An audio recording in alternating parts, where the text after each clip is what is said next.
বা মহিলাক আগুৱাই দিয়া আজি মাননীয় মুখ্যমন্ত্ৰী ডক্টৰ হিমন্ত বিশ্ব শৰ্মা ডাঙৰীয়াৰ আজি তেখেতে আমি জয় হ'লোঁ আমাক অপাৰেশ্যন সিন্দুৰ লৈ পেলাই এটা সন্মান জনাই ভাৰতীয় সৈন্য বাহিনীলৈ উচৰ্গা কৰিব গৈছিলে এই বিজয় আৰু লগতে আমাক কৈছিলে যে কোনো খানা খোৱা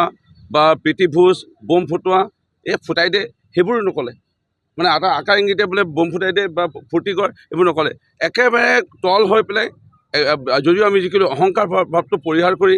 প্ৰত্যেক জিলা পৰিষদ আঞ্চলিক বা নতুনকৈ পঞ্চায়ত গঠন হ'ব লোৱা যিসমূহ প্ৰতিনিধিসকলে এটা বাৰ্তা দিছে যে এই চিন্তাটো ভাৰতীয় জনতা পাৰ্টীৰ প্ৰধানমন্ত্ৰীগৰাকীৰ চিন্তা ভাৰতীয় জনতা পাৰ্টী দলৰ মাননীয় মুখ্যমন্ত্ৰীগৰাকীৰ যিটো চিন্তা এই চিন্তাই আজি প্ৰতিপন্ন কৰিছে যে বিজেপি দলনো কেনেধৰণৰ এই দল আৰু বিজেপি দলৰ আজি চাব গ'লে জন্মৰ পৰা যদি চাওঁ আমি এই পৰিঘটনা মাজত দুজন সাংসদৰ পৰা আৰম্ভ হৈছিল আজি বিভিন্ন ধৰণৰ ঘাট প্ৰতিঘাতৰ মাজৰ পৰা আজি গ্ৰ' কৰি গৈ আছে অনা কংগ্ৰেছী চৰকাৰ কেতিয়াও ভাৰতবৰ্ষত ভাৰতৰ স্বাধীনতা হোৱা 80 বছৰ আমি গৰকিবলৈ লৈছোঁ কেতিয়াও হোৱা নাছিলে একেৰাহে কংগ্ৰেছ যদি এবাৰ হৈছিল এবাৰ অন্য দল এবাৰ আকৌ কংগ্ৰেছ আকৌ অন্য দল কিন্তু একেৰাহে মোদী ডাঙৰীয়াৰ নেতৃত্বত আজি 2014 চনৰ পৰা তৃতীয়বাৰৰ বাবে কেন্দ্ৰত চৰকাৰ এইটোৱে প্ৰতিপন্ন কৰিছে আৰু ৰাজ্যত বা উত্তৰ পূৰ্বাঞ্চলত কেতিয়াও হোৱা নাছিলে এবাৰ যদি কংগ্ৰেছ এবাৰ অন্য দল এবাৰ কংগ্ৰেছ অন্য দল কিন্তু আজি কংগ্ৰেছক উফৰাই গোটেই সমগ্ৰ ভাৰতবৰ্ষত বা কংগ্ৰেছক উফৰাই উত্তৰ পূৰ্বাঞ্চলত বা অসমত একেৰাহে দ্বিতীয়বাৰৰ বাবে ৰাজ্যটো যিটো চৰকাৰ তৃতীয়বাৰৰ বাবে চৰকাৰৰ আমাৰ যিটো গঠনৰ প্ৰস্তুতি আজি সভাৰ পৰা আৰম্ভণি হ'ব নতুনকৈ নতুন ৰূপত মই খুবেই আনন্দিত আৰু মই গৌৰৱেৰে কওঁ যে মই ভাৰতীয় জনতা পাৰ্টীৰ এজন বিধায়ক নহয় এজন কাৰ্যকৰ্তা হিচাপে মই বহুত আনন্দিত আজি মোৰ সমষ্টিবাসী ৰাইজে যথেষ্ট উপকৃত হ'ল আজি কেইটা বৰ্ষত মই বিজেপি দলৰ বিধায়ক হৈ সেইকাৰণে মই আনন্দিত আৰু মই আজি যোৰহাটৰ এই আমাৰ মাতিলে বা এই আমাৰ ভূমিলে আমাৰ মাননীয় মুখ্যমন্ত্ৰী মাননীয় ৰাজ্যিক সভাপতি ৰাজুজি ত্ৰিবেদীজী আৰু সন্মানীয় মন্ত্ৰী বিধায়ক তথা আমাৰ বিষয়ববীয়াসকলক সাংসদসকলক স্বাগতম জনাইছোঁ আৰু মই খুবেই আনন্দিত গৌৰৱ গগৈৰ বিষয়ে মোক ইমান ক'বলৈ মানা কৰা হৈছে কাৰণ গৌৰৱ গগৈৰ কৈও লাভ নাই গৌৰৱ গগৈ একো উত্তৰো নাই আৰু চালে পেলাই কোবাই পেলাই উত্তৰ দি আছে সেইকাৰণে গৌৰৱ গগৈ কি ক'মনো এতিয়া যদি সতীৰ্থসকলক এজন এজনকৈ এৰি গৈ আছে সতীৰ্থসকলে তেওঁক এৰি গৈ আছে তেওঁ কিবা এটা মানে তেওঁ যিটো ভাবিছিলে সৰ্বভাৰতীয় নেতা এতিয়া সৰ্বভাৰতীয় নেতাৰ পৰা তালিকাৰ পৰা কৰ্তন হ'ল তেওঁৰ নাম এতিয়া যিটো আমাৰ বিভিন্ন ৰাষ্ট্ৰলৈ যোৱা কথা আছিলে সাংসদসকলৰ তালিকাত তেওঁৰ নামটো বাদ পৰিল ইয়াতো তেওঁৰ যিটো ফ্ৰণ্ট পেজৰ নাম আহিব লাগিছিল তেওঁৰ নেতৃত্বত চমক প্ৰদৰ্শন সেই তাৰ পৰাও তেওঁ বঞ্চিত হ'ল অৰ্থাৎ এটা আৱেগ সৃষ্টি কৰিহে তেওঁ জিকিছিল সেইটোৱে প্ৰতিপন্ন হ'ল মই কৈছিলোঁ বহুতে মোক হাঁহিছিল গালি পাৰিছিল আৰু মই লোকসভা নিৰ্বাচনৰ আগমুহূৰ্ততে কৈছিলোঁ যে এইজনক জিকাই লাভ নাই তেওঁ সময় দিব নোৱাৰিব কাৰণ তেওঁক যিসকল কংগ্ৰেছত আছিলে আমি কংগ্ৰেছত একেলগত আছিলোঁ তেওঁ চিনি পায় তেওঁ কলিয়াবৰতো সময় দিব পৰা নাছিল কাৰণে প্ৰথমবাৰ 2014 চনত চবেই জানে মাননীয় মুখ্যমন্ত্ৰী সকলোৱে সন্মানীয় তৰুণ গগৈ ডাঙৰীয়াৰ তেওঁ পুত্ৰ হিচাপে তেওঁক ৰাইজে জিকাইছিল কলিয়াবৰত সকলোৱে জানে 2014 চনত 2019 চনৰ বিষয়ে সকলোৱে জানে যে যিসমূহ খিলঞ্জীয়া মূলৰ লোক বা অসমীয়া মূলৰ লোক থকা সমষ্টি আজি চৰুপথাৰে হওক আজি গোলাঘাটে হওক খুমটাই হওক দেৰগাঁও হওক কলিয়াবৰ পৰ্যন্ত আজি 7টামান সমষ্টিৰ পৰা তেওঁ ভোটে নাপালে তেওঁ হাৰিছে ৰেকৰ্ড চক 2019 চনত মাত্ৰ 2টা নে 3টা সমষ্টি ৰূপহী এই চামগুৰি য'ত আমি সকলোৱে জানো কোন মানে জাতি জনগোষ্ঠীৰ বা ধৰ্মীয় লোকৰ সংখ্যা অলপ বেছি সেই সমষ্টিকেইটাত ৰাইজে অলপ ভোট দিয়া অলপ বেছিকৈ ভোট দিয়াৰ কাৰণে অলপ ভোটত তেওঁ 2019 চনত জিকিছিল এইবাৰ তেওঁ কেতিয়াও নিজিকে তেওঁ জানে ইয়াৰ পৰা ইয়ালৈ গুচি আহিলে ইয়াত এতিয়া কেনেকৈ জিকিব দেউতাকৰ সহায় ল'লে আৰু দেউতাকৰ সহায় লৈ পেলাই জিকিছিল সেইকাৰণে তেওঁৰ বিষয়ে মই ইমান ক'বলৈ মন নাই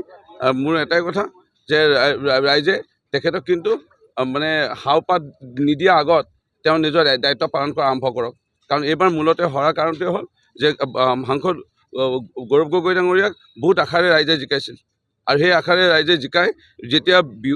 বিহু সন্মিলন বানপানীৰ সময়ত মানুহ ঢুকালে যেতিয়া কোনো মানুহ বেমাৰত হস্পিটেলত চিকিৎসাধীন হৈ থাকে যেতিয়া মানুহে শংকৰ জন্মোৎসৱত ভাওনাত ৰাসত যেতিয়া ৰাইজে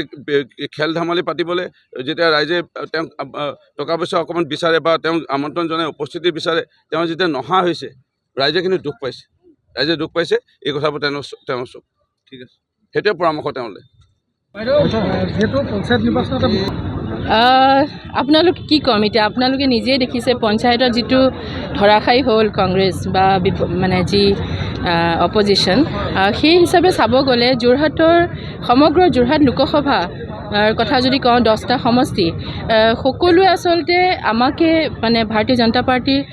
লগতে আছে, কাৰণ তেওঁলোকে মেণ্ডেট দিছে কাৰণে প্ৰত্যেকটো ZPC আমি খুব সুন্দৰভাৱে জিকিছোঁ। আমি গোটেই পঞ্চায়তখন আমাৰ দখলত আহিছে। আৰু উজনি অসমৰ কথা ক'লে যিহেতু এজন দক্ষ কৰ্মদক্ষ মুখ্যমন্ত্ৰী ডক্টৰ হিমন্ত বিশ্ব শৰ্মা ডাঙৰীয়াৰ নেতৃত্বত এখন চৰকাৰ চলি আছে। বিভিন্ন উন্নয়নকামী যি